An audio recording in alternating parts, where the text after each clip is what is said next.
निगुरे आदमी के लिए नहीं है। निगुरे को असर भी नहीं होगी और कर भी नहीं पाएगा।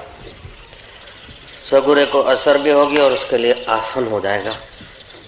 कई वर्षों की मेहनत बच जाएगी, कई जन्म की मजदूरी से बच जाएगा आदमी। खूब ध्यान से सुनेंगे, तात्विक प्रवचन है। ओम ओम ओम ओम ओम ओम ओम ओम ओम ओम। अगर अपना उद्धार करना चाहे तो अपने उद्धार के लिए इतना सारा समय नहीं चाहिए जितना हम लगा चुके हैं। अपने परम कल्याण के लिए इतने जन्म नहीं चाहिए जितने हम ले चुके। तो इसमें गलती कहाँ होती है उसको देखने के लिए जो गलती से पार गए हैं उनकी निगाह का अवलंबन करना पड़ता है। भूल कहाँ होती है, रास्ता तय होने में देर क्यों होती, तो जो उस रास्ते को पार करके गए हैं उन्हीं के अनुभवों को आदर्श बनाना पड़ता है। हम कितने लोग ऐसे हैं जो संसार के आगम अपाई अनित्य वस्तुओं को पाने के लिए अपने को खपा देते हैं और पाई हुई वस्तु सब छोड़कर अनाथ होकर मर जाते हैं। और फिर पेड़ पौधे घोड़े गधे न जाने कितने कितने देहों में भटकते हैं।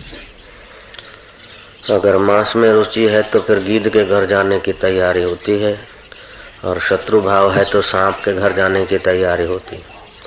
काम वासना खूब है तो फिर कुकर के भूंड आदि के अथवा बकरे आदि के शरीर में जाने की तैयारी होती है। और अपने चित्त में देवी देवताओं के प्रति लगन आदर है तो लोकांतर में जाना होता है। और फिर वहां के सुख भोग करके आदमी को फिर गिरना पड़ता है। गिरना किसी को पसंद नहीं है और गिरे बिना कोई रहता नहीं। इसका क्या कारण? जरूर हमारे पैर नहीं टिकते। गिरना पसंद नहीं है, गिरे बिना नहीं रहा जाता है तो पैरों में ताकत नहीं है। जैसे बालक चलते चलते गिरता है तभी सिक्खड़ है, पैर जमाने की कला, पैर जमाने की शक्ति अभी विकसित नहीं हुई। ऐसे ही साधक रूपी बालक के पैर जम जाए, इसलिए अभी का प्रवचन ध्यान से सुनेंगे। कभी कभी एकांत में बैठे और उस समय कुछ न करें, भगवान का भजन भी न करें, चिंतन भी न करें, जप भी न करें, ध्यान भी न करें, कुछ भी न करें। उस समय देखेंगे कि हमारी वृत्तियां मन के विचार क्या चल रहे हैं। बहुत फायदा होगा इससे, बहुत फायदा होगा। और दूसरों को न देखें, दूसरे को देखना है। दूसरे का मन में विचार आए, दूसरे का विचार आए तो ठीक नहीं, लेकिन फिर भी दूसरे का विचार आए तो दूसरे के गुणों का ही विचार, दोष का तो कभी भी नहीं। अगर दोष का विचार करेंगे तो वह दोष हमारे गहरे में उतरेंगे। अपनी वृत्तियों को, मन को समझाएं कि हम न्यायाधीश तो है नहीं, कि पुलिस अफसर तो है नहीं कि गुनाहगारों को खोजते फिरें। अगर गुनाहगारों को खोजना है तो हमारे निकट में कितने गुनाहगार बैठे हैं, काम क्रोध आदि। हकीकत में जो दूसरा देखता है वो भी उसी मसाले का है, पंचभौतिक शरीर और चैतन्य आत्मा एक का एक। बाकी रहा फर्क मन के वृत्तियों का। तो आदमी जब अपनी वृत्तियों के साथ तादात्म्य प्रगाढ़ करता है, जुड़ जाता है, तभी वो दुख का और कर्म बंधन का भागी होता है। वृत्तियों के साथ अगर जुड़ने का दुर्भाग्य उसका वो मिटा दे तो उसको बांधने वाली विश्व में कोई चीज नहीं होती। तो ये हमारी जो चैतन्य सत्ता है वहां से फुरने उठते हैं। जैसे सरोवर में लहरें उठती है, ऐसे ही हमारे सच्चिदानंद घन परमात्मा में से वृत्तियां उठती है। वृत्तियां आप जड़ है और उनकी दौड़ भी जड़ वस्तुओं के प्रति है। उनमें इतना दम नहीं कि वो चेतन को पकड़ सके। जैसे सांसी तपेली को पकड़ेगी, लेकिन सांसी पकड़ने वाले हाथ को नहीं पकड़ सकती। ऐसे हमारी वृत्तियां इंद्रियों के द्वारा बाहर के विषयों को पकड़ती हैं और वे विषय पैदा हो के मिट जाते हैं और वृत्तियां पैदा हो के मिट जाती हैं और हम उसमें जुड़कर मिटने की मार खाते रहते हैं। तो कभी दुखाकार वृत्ति, कभी शत्रुआकार वृत्ति, कभी कामाकार वृत्ति, कभी क्रोधाकार वृत्ति, कभी लोभाकार वृत्ति, कभी संशयाकार वृत्ति, ये वृत्तियां उठती रहती बिन जरूरी भी। तो एकांत में प्रतिदिन 10, 15, 20 मिनट गुजारें जहां कोई दूसरी चेष्टा न हो और वृत्तियों को देखें। यथा पिंडे तथा ब्रह्मांडे, जितना जो तुम्हारे सारे ब्रह्मांड में वही तुम्हारे शरीर में एक नमूना है, मॉडल है। तो बाहर के भगवान को कितना भी खोजोगे और बाहर के प्रकृति के रहस्यों को कितना भी बाहर भागते भागते खोजोगे तो उतने रहस्य स्पष्टता से आप नहीं जान पाएंगे।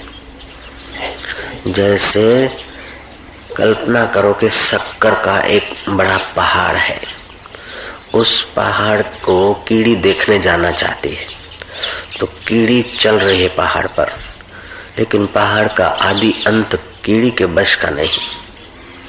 कीड़ी जहाँ चल रही वहीं अगर चोंच लगा दे, वहीं जरा मुंह लगा दे तो उससे पहाड़ का पता चल जाएगा, शक्कर के पहाड़ का। ऐसे ही हमारी वृत्ति लोक लोकांतर में, युग युगांतर में हम भटकते आए। कहीं प्रकृति के पूरे रहस्यों का अथवा प्रकृति का जो अधिष्ठान है उसका साक्षात्कार नहीं हुआ है। अगर होता तो अभी हम दुख सुख की थप्पड़े नहीं खाते। अगर हमें चल जाता ये पता तो अभी हम जन्म मृत्यु की चक्की में नहीं पिसते। तो एकांत में बैठकर अपना ध्यान करो, अपना माना शरीर का। शरीर में क्या है जिसको मैं बोल रहा हूँ, ये क्या है? बाल मैं हूँ कि दाढ़ी मैं हूँ, हाथ मैं हूँ कि पैर मैं हूँ, नाक मैं हूँ कि थूक मैं हूँ, मैं क्या हूँ? पता चलेगा कि ये सब केवल वृत्तियों में थोपा हुआ है मैं। इससे फायदा क्या होगा कि शरीर में जो अहम है, शरीर के साथ जो तादात्म्य है और ममता है, तो जितनी अपने शरीर में अहम और ममता होती है उतना ही दूसरी चीजों में और व्यक्तियों में विकार हमारे होते हैं। जितना आप अपने शरीर से ऊपर उठ जाते हैं उतना आपका मोह, लोभ, काम, विकार शिथिल हो जाते हैं, उतना ही उन पर आपका अधिकार हो जाता है। जैसे श्री कृष्ण का अधिकार था, श्री राम जी का अधिकार था, और हम लोग पर इन गुंडों का अधिकार है, इन आतताइयों का अधिकार है जो जन्मों तक हमको भटकाते आते हैं और ये रहते हैं वृत्तियों के सहारे। तो हम अपने अगर वृत्तियां उठेगी तो वृत्तियों को शरीर का अन्वेषण लगाओ कि क्या है, ये क्या है। जैसे ये दीवार है तो मैं दीवार नहीं, ऐसे ये हाथ है तो मैं हाथ नहीं, ये मन है तो मैं मन नहीं, ये बुद्धि है तो मैं बुद्धि नहीं, ये वृत्ति है तो मैं वृत्ति नहीं। वृत्ति पैदा होकर चली गई, विचार आकर चला गया। हम गलती क्या करते हैं कि विचारों से जुड़ जाते हैं, मारू धारी उठाए घर में क्लेश होता है, विचारों से जुड़ जाते हैं, ये चीज हमारी है, बनी रहे। तो हमारी है ये भी एक वृत्ति है, बनी रहे ये भी एक वृत्ति है, हो जाती है आसक्ति। वृत्ति को जब देखोगे तो हमारी और बनी रहे का व्यवहार होते हुए भी भीतर आसक्ति नहीं होगी।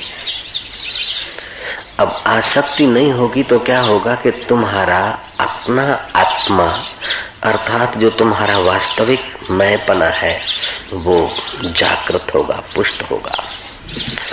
दूसरी बात कि एकांत में बैठोगे न तो तुमको अपने दोष दिखेंगे।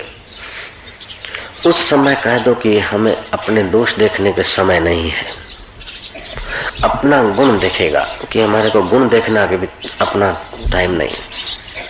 किसी का दोष या गुण देखेगा या अपना गुण और दोष देखेगा, न अपना न किसी का गुण दोष देखो। अभी तो जो द्वितीय अंश है उसी को देखना है।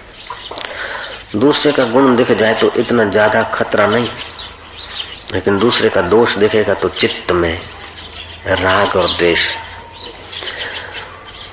अभी जो संसार में अशांति की आग लगी है उसका मूल कारण यह है कि आदमी अपना अन्वेषण नहीं करता है। जो जैसा अफवाह कर देता है, समझा देता है, बिड़ा देता है, लोग भिड़ भिड़ के परेशान हो रहे हैं। जरा चलचित्र देख लिया नखरेबाज कोई हीरोइन हीरो का, तब भी मन बहल जाता है, बह जाता है, और दूसरा कुछ देखा तो मन बहल जाता, बह जाता है। हमारा अपना कोई स्टैंड नहीं। जैसे सूखा पीपल का पत्ता जिधर की हवा लगी फरफरा के गिरता रहता है, लथड़ता रहता है, ऐसे ही हमारा मन बुद्धि ऐसे हो गए। लोग धार्मिक होने के बाद भी पूरे संतुष्ट नहीं मिलेंगे, क्योंकि जहाँ गहराई में नींव है उस नींव पर निगाह नहीं है, नींव बनाने का कोई आयोजन नहीं है, और ऊपर ऐसे बनाए जा रहे हैं मकान। और वो मकान भी ऐसे जैसे बहती सरिता के किनारे कोई वृक्ष हो, रेतीले तट पर वृक्ष हो, और वृक्ष के ऊपर अपना घर बनाओ। जिस वृक्ष की जड़ें बहता पानी काट रहा है, उस वृक्ष पर तुम्हारा ऊंचा गादी, ऊंचा आसन कब तक रहेगा? ऊंची मीनार तुम्हारी कब तक रहेगी? जिस वृक्ष की नींवों को, जिस वृक्ष के मूल को नदी का पानी काट रहा है, उस वृक्ष पर तुम्हारी ऊंचाई या सुरक्षा कब तक रहेगी? तो ऐसे ही ये जो देह रूपी वृक्ष है अथवा संबंध रूपी ऊंचाइयां है, ये जिसके आधार पर रहती उस मूल के तरफ हमारा ध्यान नहीं जाता।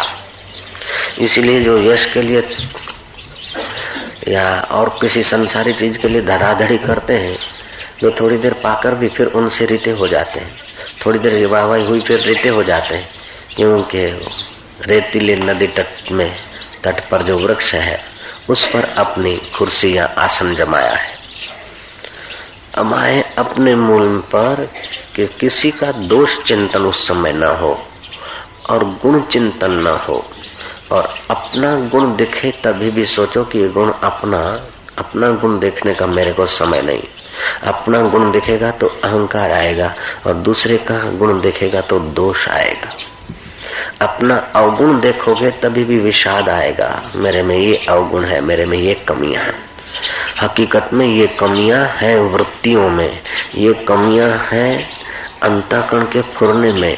मुझ में कोई कमी नहीं वास्तविक रूप से, लेकिन इस बात का बोध नहीं होता है, तो या तो अपने में दोष देखकर आदमी गुलगुला हो जाता है, कुंठित हो जाती उसकी शक्तियां, या तो अपने में गुण देखकर अहंकार का शिकार बन जाता है। दोनों तरफ से मार खाता है। दूसरों में भी गुण दिखते हैं तो प्रभावित हो जाता है, और दोष दिखते हैं तो उद्विग्न हो जाता है। तो इसमें आदमी बहता रहता है, खपता रहता है। फिर नास्तिक तो खपता ही है, आस्तिक का चित्त भी, आस्तिक भी बेचारे ऐसे खपे जा रहे हैं। तो परम आस्था का जन्म जब तक नहीं होता तब तक आस्तिक को न जाने कितने कितने थपेड़े सहने पड़ते, और कई बार उत्थान आध्यात्मिक उत्थान के बाद, थोड़ी भक्ति भाव के बाद फिर गिर जाता है, थोड़ा संयम के बाद फिर गिर जाता है, थोड़ा सदाचार के बाद फिर गिर जाता है, थोड़ा सज्जन होने के बाद फिर गिर जाता है। तो गिरने का मूल कारण क्या है कि हमारी जो वृत्तियां हैं उसको देखने की कला हमारे पास नहीं है। तो वृत्तियों को देखने की अगर कला आ जाए तो अपने नजीक का अनुसंधान करोगे तो बाहर का अनुसंधान सिद्ध हो जाएगा। जैसे अपने पास की चीज को, जैसे कीड़ी है ना, तो जहां खड़ी है वहां चख ले तो पूरा पहाड़ शक्कर का है, जहां खड़ी है वहां चख ले तो पूरा पहाड़ नमक का है। जो ऐसे ही हमारी वृत्तियों का हम अनुसंधान करें तो संसार के लोगों की हिलचाल का और प्रकृति की लीला का भी रहस्य खुलने लगेगा। अच्छा, वो रहस्य खुलने लगे तो रहस्य को देखने में भी वृत्ति न लगाए।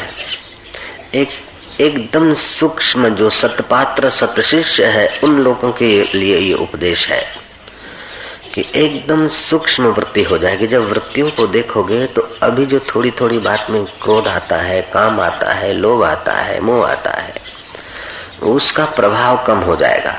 और प्रतिदिन एकांत में 15-20 मिनट या 10 मिनट देखने का अभ्यास करोगे तो क्या होगा कि उसी अभ्यास के बल से तुम चलते फिरते, खाते पीते, जगत का व्यवहार करते हुए भी तुम अंदर अपने वृत्तियों पर निगरानी रखने में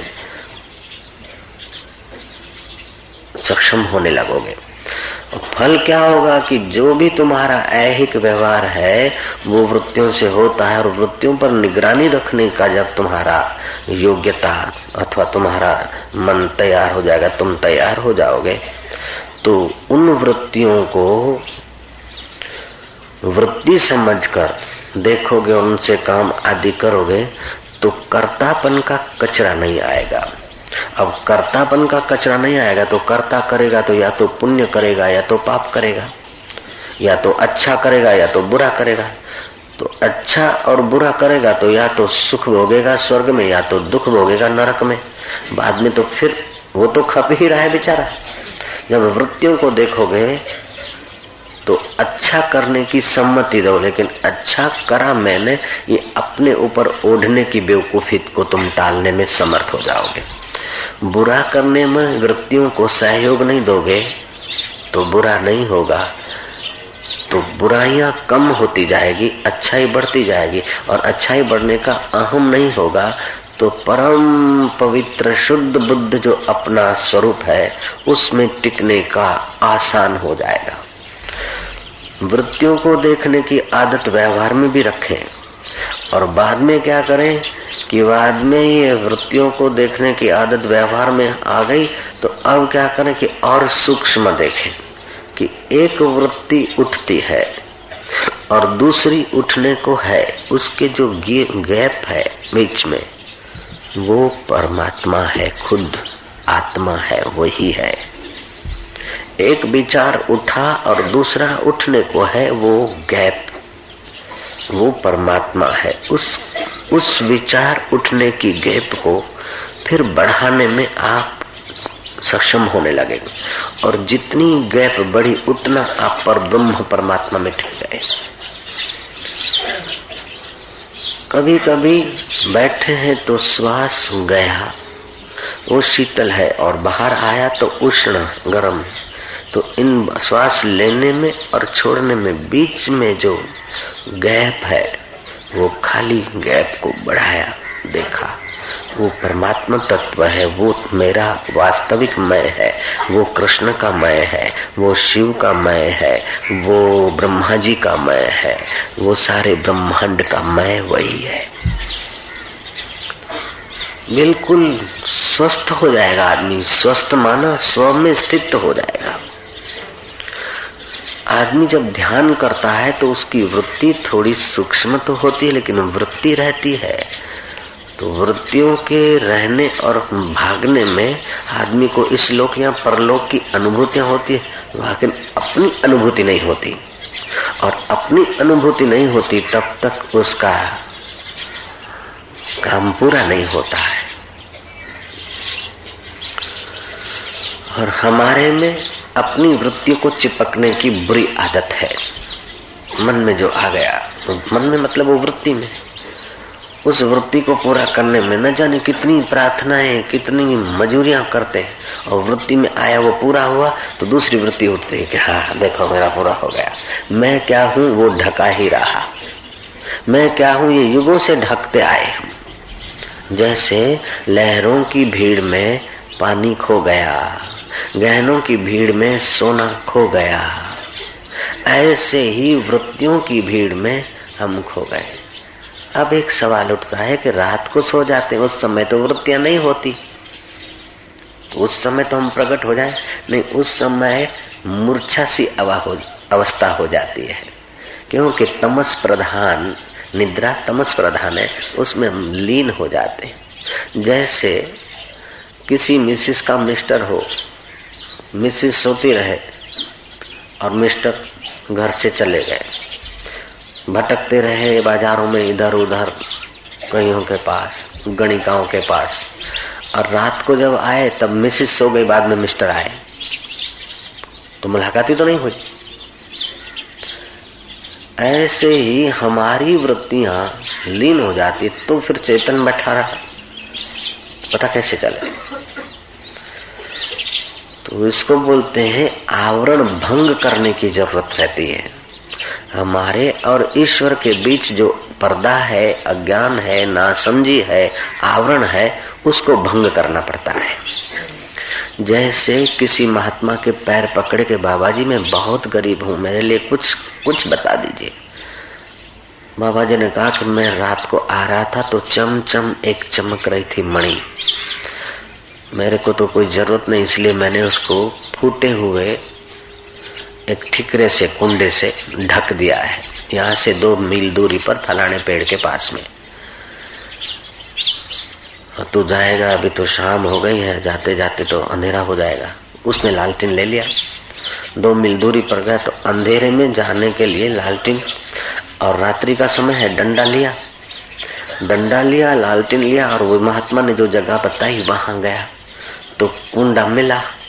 कुंडे से जो मणि ढकी थी, चमचम चमक रही थी, उस समय उसकी चमक उसको नहीं दिखी, क्योंकि कुंडे से ढकी थी। अब उसने क्या करा कि जल्दबाजी में डंडा मारा कुंडे को, कुंडा टूट गया। तो कुंडा टूट गया तो अब उसको वो चमचम चमकने वाली मणि को देखने के लिए लालटेन की जरूरत नहीं पड़ेगी। लालटेन की जरूरत तब तक पड़ी थी जब तक वो ढका था। ऐसे बुद्धि रूपी डंडा से कुंडा रूपी अज्ञान टूटता है। फिर परमात्मा को देखने के लिए मनोवृत्ति की जरूरत नहीं पड़ती, क्योंकि वृत्ति परमात्मा को देखने में सक्षम नहीं है।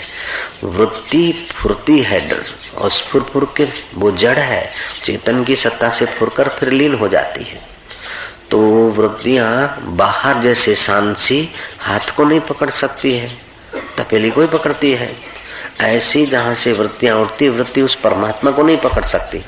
तो हमारी बड़ी गलती क्या होती है कि जैसे हमारी वृत्ति बाहर की वस्तुओं को पकड़ती है, ऐसे हमको कोई भगवान दिख जाए अथवा कुछ मिल जाए, वही गलती चालू रहती है। इसलिए हम अपने में नहीं आ पाते हैं। कुछ अनुभूति हो जाए, कुछ ये हो जाए, तो ये जो अनुभूतियां होती है वो भी आखिरी चीज नहीं होती। मानो हम ध्यान करें, ध्यान करते करते हमें एक प्रकाश दिखा, तो रूप प्रत्याहार जब सिद्ध होगा तो प्रकाश दिखा, अच्छा तो है। कभी नील बिंदु दिखा, अच्छा तो है, स्थूल जगत की अपेक्षा अच्छा है, लेकिन अभी दिखा, वो दृश्य है, देखने वाले को हमने अभी नहीं देखा। झनकार सुनाई पड़ेगा, अनहद नाद सुनाई पड़ेगा, ये अच्छा है, ठीक है, लेकिन यहाँ भी वृत्ति है। ऐसे ही हम ध्यान करते हैं तो हमारी वृत्ति नासाग्र रखते हैं तो वहां धारणा हो जाती है, तो सुगंध, खूब सुगंध, बढ़िया सुगंध, किस्म किस्म की सुगंधें, खुशबू पैदा होती है साधना करने वाले साधक के जीवन। लेकिन यहाँ भी सुगंध आएगी, 1 दिन 2 दिन 5 दिन बदलेगी, फिर क्या, अपनी खबर नहीं आई।